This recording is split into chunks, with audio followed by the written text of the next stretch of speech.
canda lur. Sip. Assalamualaikum warahmatullahi wabarakatuh. Salam. Settingan guys. Sip. Bagaimana keadaan Anda semuanya? Mudah-mudahan sehat selalu ya, sehat walafiat tanpa halangan yang berarti di semua aktivitasnya. Sip.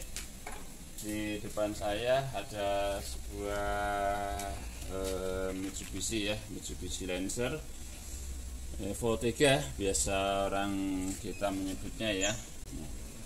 Tepatnya kita bilang aja CB4. Nah, ini sudah kita ganti copotan ya. Ini copotan. Nah, ini akan kita bahas kerusakannya.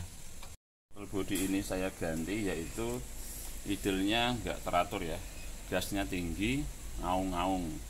Nah, itu pada saat saya melakukan pembongkaran, ternyata satu masalah di bagian housingnya sini itu mengalami peronggaran yang sangat parah. Nah, ini bisa kita lihat pakai cahaya seperti ini.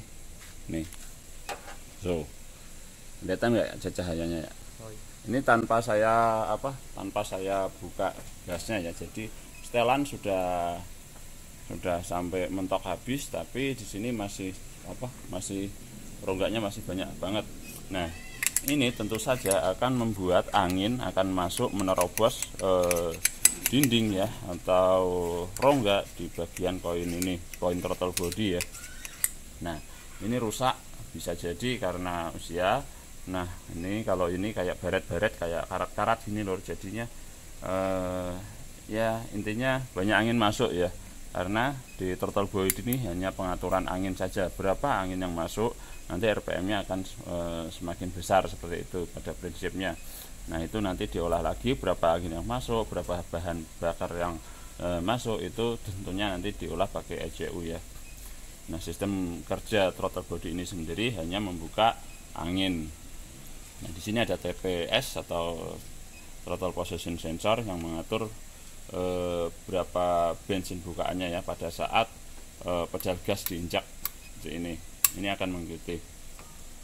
Nah, ini saya ganti karena satu housingnya sudah rusak ya.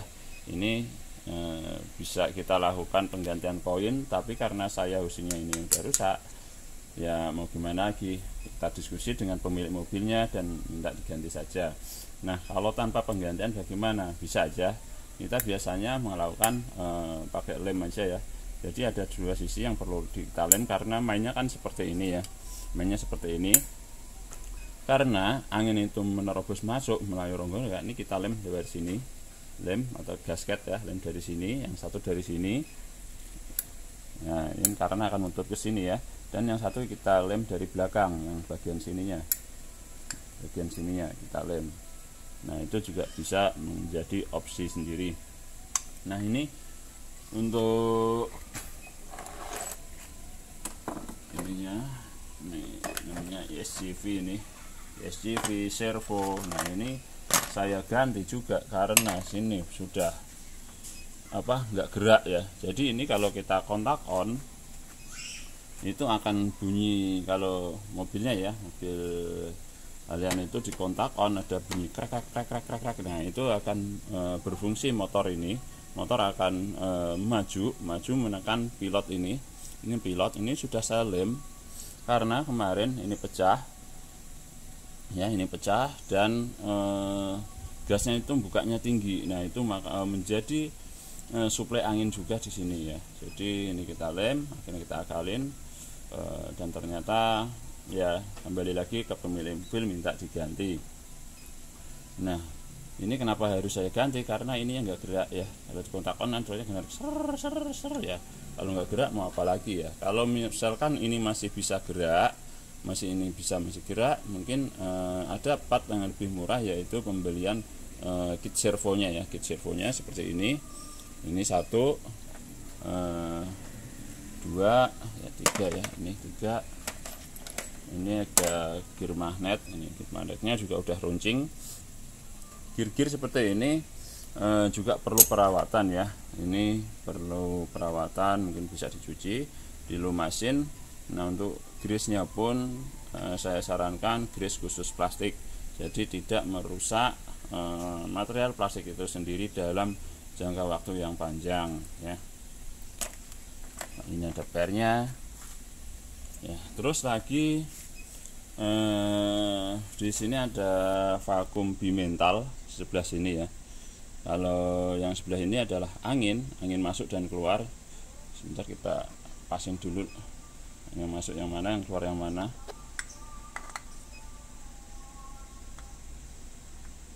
Nah, posisinya seperti ini ya.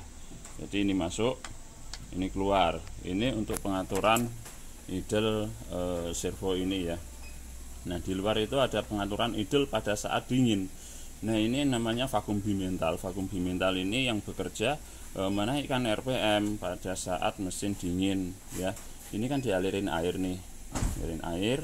Nah, air ini akan dibaca oleh ini bahannya apa ya, lupa saya ya. Yang jelas ini untuk membaca suhu aja. Jadi kalau suhunya panas dia akan menutup ya. Jadi kalau suhunya masih dingin dia akan terbuka. Makanya pada saat suhu masih dingin itu mesinnya agak gede ya, walaupun ini ditutup ya.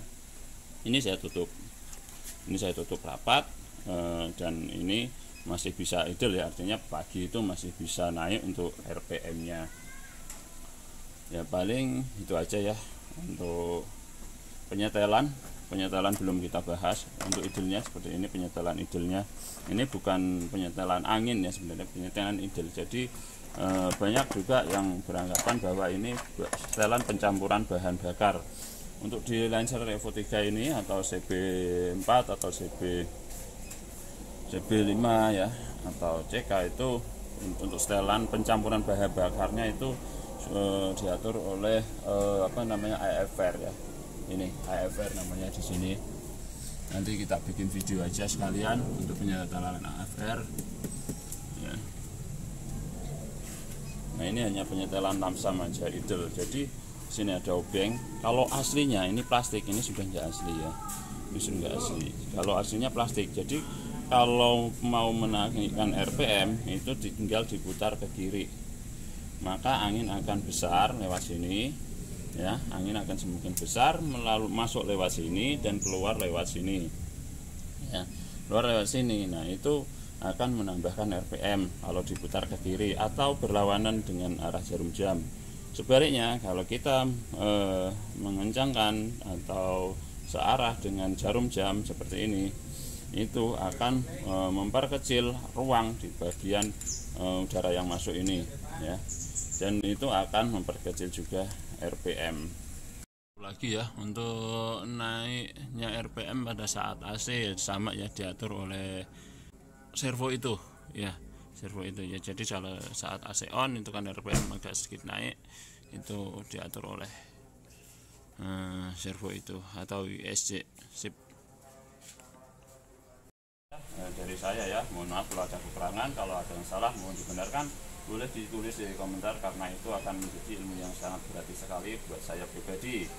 Terima kasih, selamat menunaikan ibadah puasa dan wassalamualaikum warahmatullahi wabarakatuh. Salam otomotif.